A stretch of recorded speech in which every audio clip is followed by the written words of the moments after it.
Sir ನಮಸ್ಕಾರ, ನಾನು farmer choice Ambareesh. ನೀವೊಂದು ವಿಲ್ಟ್ ಪ್ರಾಬ್ಲಮ್ಗೆ ವಿಜಯಪುರಕ್ಕೆ ಬಂದು ಮೆಡಿಷನ್ ತೊಗೊಂಬಂದಿದ್ರೆ. ಸೊ ಫಸ್ಟಲ್ಲಿ ಏನು ಹೇಳಿದ್ರೆ ಅಂದರೆ, ಹಣ ಎಷ್ಟೋ ಬಿಟ್ಟಿದ್ದೀವಿ, ಕಂಟ್ರೋಲ್ ಆಗುತ್ತೋ ಆಗಲ್ಲ ಅನ್ನೋ ಒಂದು ಇದ್ರ ಮೇಲೆ ಕೇಳಿದರೆ. ಬಟ್ ನಾವು ಹೇಳಿದ್ವಿ 100 ಜನದಲ್ಲಿ 80 ಜನಕ್ಕೆ ರಿಸಲ್ಟ್ ಬರ್ತಾಯಿದೆ. ಸೊ ಆಧಾರದ ಮೇಲೆ ನಾನು ಕೊಡ್ತಾಯಿದ್ದೀನಿ ಸರ್ ಅಂತ ಹೇಳ್ಬಿಟ್ಟು ಹೇಳಿದ್ದೆ. ಸೊ ಈಗ ನಿಮಗೆ ಅದು ರಿಸಲ್ಟ್ ಬಂದಿದೆ ಅಂತ ಹೇಳ್ತಿದ್ದೀರಾ. ಸೊ ನಿಮ್ಮದು ಅಡ್ರೆಸ್ ಮುಖಾಂತರ ಇದ್ರ ಬಗ್ಗೆ ಹೇಳಿ ಸರ್. ಸರ್ ನಮ್ಮೂರು ಬಂದು ಬೆಳಮಂಗ್ಲ, ನನ್ನ ಹೆಸರು ಬಂದು ಮಂಜು ಅಂತ. Okay sir. ನಾವು ವಿಲ್ಟ್ ಪ್ರಾಬ್ಲಮ್ ಜಾಸ್ತಿ ಇತ್ತು. ನಾವು ಸಾವಯವ ಗೊಬ್ಬರ ಮಾಡೋಣ ಅಂದರೆ ಇದು ಬೆಳಮಂಗ್ಲ ಬಂದು ಹೊಸಕೋಟೆ ತಾಲೂಕು.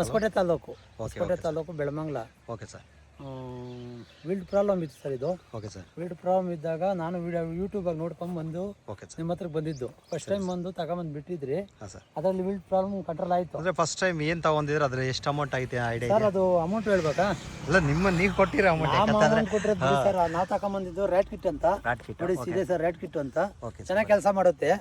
ನಾವು ಯಾರೇ ರೈತರಾಗ್ಲಿ ಯೂಸ್ ಮಾಡ್ರಿ, ಚೆನ್ನಾಗಿ ಕೆಲಸ ಮಾಡುತ್ತೆ. ಅದರಲ್ಲಿ ಎಲ್ಲ ಅದು ನಾವು ಚೆಕ್ ಮಾಡೋಣ ಅಂತ ಇದ್ರು. ಅಷ್ಟು ರ್ಯಾಟ್ ಕಿಟ್ ಬಿಡೋದು ನಿಲ್ಸ್ಬಿಟ್ಟು, ಈ ರಾಟ್ ಕಿಟ್ ಬಳಸೋದು ನಿಲ್ಸ್ಬಿಟ್ಟು ಬೇರೆ ಅದು ಬಿಟ್ಟು ನೋಡಿದ್ರೆ ಅದು ತಿರ್ಗಾ ಹೋಗ್ತಾ ಇದೆ. ತಿರ್ಗಿ ಇವಾಗ ನಾವು ಅದನ್ನೇ ತಗೊಂಬಂದ್ ಬಿಡೋಣ ಅಂತಾನೆ ನಿಮ್ಗೆ ಹೋಗ್ತಾ ಇದೆ. ನಿಜನಾ ಸರ್? ಈಗ ಕೆಲವ್ರು ಹೇಳ್ತಾರೆ ವಾಟರ್ ಸಲೇಬಲ್ ಕೊಟ್ರೆ ಹೋಗುತ್ತೆ ಅಂತ ಹೇಳ್ತಾರೆ, ಅದು ನಿಜನಾ ಅಂತ? ಹೌದು ಸರ್, ಹೌದು ಸರ್. ಡ್ರಿಪ್ ಗೊಬ್ಬರ ಏನೇ ಕೊಡ್ಲಿ ಸರ್ ಪ್ರಾಬ್ಲಮ್ ಆಗೇ ಆಗುತ್ತೆ. ಈಗ ಎಷ್ಟೋ ಜನ ಹೇಳ್ತಾರೆ ವಿಲ್ಟ್ಗೆ ಮೆಡಿಷನ್ ಇಲ್ಲ ಅಂತಾರೆ. ಸೊ ಆ ಮನಸ್ಥಿತಿ ಯಾಕೆ ಸೆಂಟೆಲ್ಲದಲ್ಲಿ ಬಂದುಬಿಟ್ಟಿದೆ ಅಂದರೆ, ಇವತ್ತು ರೇಟು ಈ ಬಜಾರ್ ಇರೋದು ಸೆಂಟೆಲ್ಲಾಗೇ. ಸೊ ಹೇಳ್ತಾರೆ ಎಲ್ಲರೂ ಏನು ಮೆಡಿಷನ್ ಬಿಟ್ಟರು ಕಂಟ್ರೋಲ್ ಆಗಲ್ಲ ಅಂತ ಒಂದು ವದಂತಿ ಇದೆ. ಸೊ ನಿಮಗೊಂದು ರಿಸಲ್ಟ್ ಏನಾಗುತ್ತೆ ಅಂದರೆ, ಹೂನಿರೋ ಭೂಮಿಗೆ ನೆಕ್ಸ್ಟ್ ಅದೇ ಟೈಮ್ ಉಣಿದ್ರೆ ಸ್ವಲ್ಪ ವಿಲ್ಟ್ ಪ್ರಾಬ್ಲಮ್ ಹೆಚ್ಚಿರುತ್ತೆ. Okay sir. ಯಾರೇ ಮದ್ದು ಕೊಟ್ಟರು ಪ್ರಾಬ್ಲಮ್ ಆಗುತ್ತೆ. ಹೊಸ ಭೂಮಿ ಕುಂತ್ಕೊಂಡ್ರೆ ವಿಲ್ಟ್ ಸ್ವಲ್ಪ ಕಮ್ಮಿ ಆಗುತ್ತೆ. ವಿಲ್ಟ್ ಬರುತ್ತಾ ಇದೆ, ಸ್ವಲ್ಪ ಕಮ್ಮಿ ಬರ್ತದೆ. ಇವಾಗ ನಾವೇ ಮಾಡಿದ್ದು ಹೊಸ ಭೂಮಿ, ನೀವು ಅವಾಗ ನೋಡಿದ್ರಲ್ಲ ಸರ್, ಅದು ಸೆಕೆಂಡ್ ಭೂಮಿ. ಅದರಲ್ಲಿ ಸ್ವಲ್ಪ ಜಾಸ್ತಿ ಇದೆ, ಇದ್ರಲ್ಲಿ ಸ್ವಲ್ಪ ಕಮ್ಮಿ ಇದೆ. ವಿಲ್ಟ್ ಪ್ರಾಬ್ಲಮ್ ಪರವಾಗಿಲ್ಲ ಸರ್. ಇದು ಈಗ ಬೇರೆ ರೈತರಿಗೆ ಏನು ಹೇಳಕ್ಕೆ ಇಷ್ಟಪಡ್ತೀರಿ ಸರ್? ಸರ್, ಯಾರೇ ರೈತರಾಗಲಿ ಎಲ್ಲರೂ ಅಮೌಂಟ್ ಹಾಕಿ ಕಷ್ಟ ಬಿದ್ದೆ ಮಾಡೋದು. ನಮ್ಗೆ ಗೊತ್ತಿರೋ ಪ್ರಕಾರ ರ್ಯಾಟ್ ಕಿಟ್ ಬಿಟ್ಕೊಂಡು ಮಾಮೂಲಿ ಸಾವಯವ ಗೊಬ್ಬರ ಬಿಟ್ಕೊಂಡ್ರೆ ಒಳ್ಳೆ ಉತ್ತಮ. ಅಂದರೆ ನಿಮ್ಮ ಅನಿಸಿಕೆ, ನಿಮ್ಗೊಂದು ರಿಸಲ್ಟ್ ಚೆನ್ನಾಗಿ ಬರುತ್ತೆ ಸರ್. ಅದು ಯಾವ ಥರ ಕೊಟ್ರಿ? ಏನು ಅದು ಫಸ್ಟು ಸರ್? ಇದು 5 ಲೀಟ್ರ್ ಕೊಟ್ರಿ. ಇದರಲ್ಲಿ ಫಸ್ಟು ರ್ಯಾಟ್ ಕಿಟ್ ಕೊಟ್ಟು ಇದೊಂದು 10 ಲೀಟ್ರ್ ಕೊಟ್ಟಿದ್ರು. ನಾನು 5 ಲೀಟ್ರ್ ಬಿಟ್ಟು ಆಮೇಲೆ ಇದು ಪೌಡ್ರ್ ಕೊಟ್ಟಿದ್ರು ಸರ್. ಈ ಪೌಡ್ರನ್ನ ಯಾವ ರೀತಿ ಕೊಟ್ರಿ ಸರ್? ಇದು ಬೆಲ್ಲದಲ್ಲಿ ನೆನೆಕ್ಬಿಟ್ಟು ಬಿಟ್ಟಿ ಸರ್. ಇದು ಆಮೇಲೆ ಅದೇ ಇದು ಸ್ವಲ್ಪ ಹೈಡ್ರೋಜನ್ನು, ಮೆಕ್ಸಿಕೋ ಮೈಕೋರೈಸನ್ನು, ಆಮೇಲೆ ಇದು ಮಹಾಮೃತನೋ ಯಾವುದು ಮಹಾಮೃತಿ ಸರ್. ಇದು ಆಮೇಲೆ ಬೆಲ್ಲದಲ್ಲಿ ನೆನೆಗಿದಾಗ ಸ್ವಲ್ಪ ಡ್ರಿಪ್ ಬ್ಲ್ಯಾಕ್ ಆಗುತ್ತೆ ಅಂತ ಹೇಳಿರ್ತೀವಿ ಮೊದಲೇನೆ. ಅಲ್ಲ ಸರ್, ಆಗುತ್ತೆ. ಸ್ವಲ್ಪ ನೀರು ಜಾಸ್ತಿ ಇಟ್ಕೊಂಡ್ರೆ ಡ್ರಿಪ್ ಬ್ಲ್ಯಾಕ್ ಆಗಲ್ಲ. ಅಂದ್ರೆ ಫಿಲ್ಟರ್ ಮಾಡ್ಕೊಂಡು ಬಿಟ್ಟಿದ್ರೆ ಸರ್ ಹೋಗುತ್ತೆ. ಸೊ ಯಾಕಂದ್ರೆ ಈ ಪ್ರಾಡಕ್ಟ್ ಅಲ್ಲಿ ರೈತರು ಸ್ವಲ್ಪ ಕೇರ್ಫುಲ್ ಆಗಿ ಬಿಟ್ಕೊಬೇಕು ಸರ್. ಡ್ರಿಪ್ ಅಲ್ಲಿ ಜಾಮ್ ಆಗುತ್ತೆ.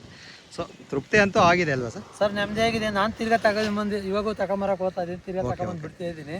ನಂಬಿಕೆ ಬಂದಿದೆ, ಚೆನ್ನಾಗಿ ಬರುತ್ತೆ. Okay sir. ಈಗ ಬರುತ್ತೆ, ಕ್ವಾಲಿಟಿ ಬರುತ್ತೆ. ನೀವೇ ನೋಡಿ ಸರ್ ಅದರಲ್ಲಿ. Okay sir. ಅದೇ ಈಗ ನೋಡಿ, ಹೂವು ಕೂಡ ಓಪನ್ ಆಗ್ತಿಲ್ಲ, ಅರ್ಧಗಳು ಅಂತ ಪ್ರಾಬ್ಲಮ್ಸ್ ಇದೆ. ಅದೊಂದು ಪ್ರಾಬ್ಲಮ್ ಆಗಿದೆ. ಹಾಂ ಸರ್. ಈಗ ಟೋಟಲ್ ಆಗಿ ಹೂವನ್ನು ಕ್ವಾಲಿಟಿ ಇದರಲ್ಲೇ ಬರ್ತಾ ಇದೆ. ಏನು ರಾಟ್ ಕಿಟ್ಟಲ್ಲಿ ಕೊಡ್ತೀವಿ ಕಾಂಬಿನೇಷನ್ಗಳಲ್ಲಿ ಬರ್ತಾ ಇದೆ. ಮತ್ತು ಇನ್ನೊಂದು 20 ಲೀಟ್ರ್ ಕ್ಯಾನು FC ಕಟ್ವೇಜ್ ಹೇಳ್ತೀವಿ. ಸೊ ಈ ಪ್ರಾಡಕ್ಟ್ಗಳನ್ನ ಬಳಸ್ಕೊಂಡಾಗ ಅನುಕೂಲ ಆಗುತ್ತಲ್ವ? ಅದೇನು ಹೋಗಿತ್ತು ಅದು ಅಲ್ಲಿಗೆ ನಿಂತಿತ್ತು.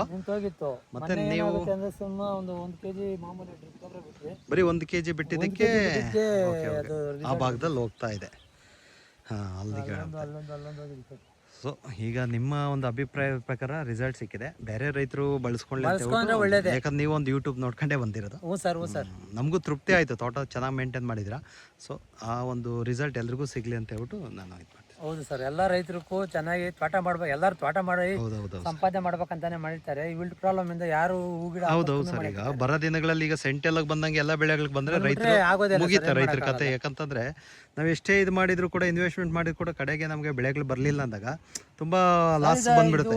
ಹೆಚ್ಚು ಕಮ್ಮಿ 5 ತಿಂಗಳಾಗಿದೆ. ಓಕೆ 5 ತಿಂಗಳಾಗಿದೆ.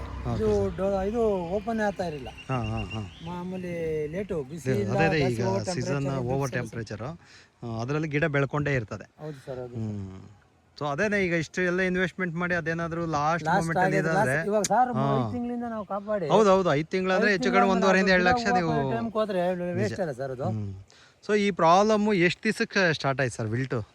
ಸರ್ ನಮ್ದ್ರಾಗ ವಿಲ್ಟ್ ಈ ತೋಟದಲ್ಲಿ ಸ್ಟಾರ್ಟ್ ಆಗಿದ್ದು ನಾನು ಹೆಚ್ಚು ಕಮ್ಮಿ 3 ತಿಂಗಳ ಮೇಲೆ ಆಗಿದೆ 3 ತಿಂಗಳ ಮೇಲೆ. ನಿಮ್ಮ ಹತ್ರಕ್ಕೆ ಬಂದಿದ್ದು 3 ತಿಂಗಳು ಆದ್ಮೇಲೆ ಬಂದಿದ್ದು ಸರ್ ನಾನು. Okay okay sir. ಎಲ್ಲ ಒಂದು ಗಿಡ ಈ ಕಡೆ ಒಂದೆರಡು ಹೋಗಿದ್ದು ಕಿತ್ತಾಕ್ಬಿಟ್ಟೆ ಬಂದಿದ್ದು ನಮ್ಮ ಹತ್ರಕ್ಕೆ ಬಂದು.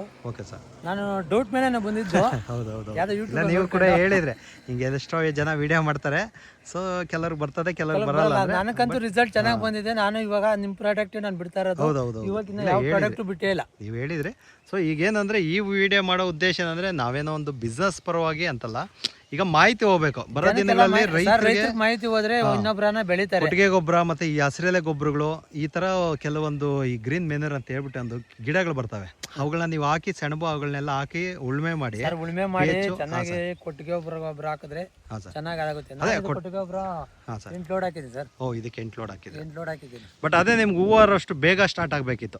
ಒಂದು 3 ತಿಂಗಳಿಗೆ ಸ್ಟಾರ್ಟ್ ಆಗ್ಬಿಟ್ಟಿದ್ರೆ ನಿಮ್ಗೆ 2 ತಿಂಗಳು 5 ತಿಂಗಳಾಗಿದೆ ಸರ್. ಈ ಸೀಸನ್ ಅಲ್ಲ, ಅದು ನಿಮ್ಗೆ ಬಿಸಿಲು ಜಾಸ್ತಿ ಬಿದ್ದಾಗ, ಹೌದೌದು, ಬಿಸಿಲು ಬಿದ್ದಾಗ ಅದು ಹಂಗೇನೆ ಆಗೋದು. ಯಾಕಂದ್ರೆ ಕೆಳಗಡೆ ಹೀಟ್ ಯಾವಾಗ ಜಾಸ್ತಿ ಆಗುತ್ತೋ ಗಿಡ ಬೆಳವಣಿಗೆ ಆಗ್ತಾ ಇರುತ್ತೆ, ಡೆವಲಪ್ಮೆಂಟ್ ಆಗುತ್ತೆ. ಮಳೆ ಬಿದ್ದರೆ ಗಿಡ ಸ್ವಲ್ಪ ಇನ್ನೊಂಚೂರು ಬೆಳೀತದೆ. ಹೌದೌದು. ಇಲ್ಲ, ಈಗ ಸಿಚುವೇಶನ್ ಅಲ್ಲಿ ಇನ್ನ ಲಕ್ಷ್ಮಿ ಹಬ್ಬ ಹತ್ರ ಇದೆ, ಸೊ ಅನುಕೂಲ ಆಗುತ್ತೆ ಬಿಡಿ. Okay sir. Okay, thank you sir. Thanks.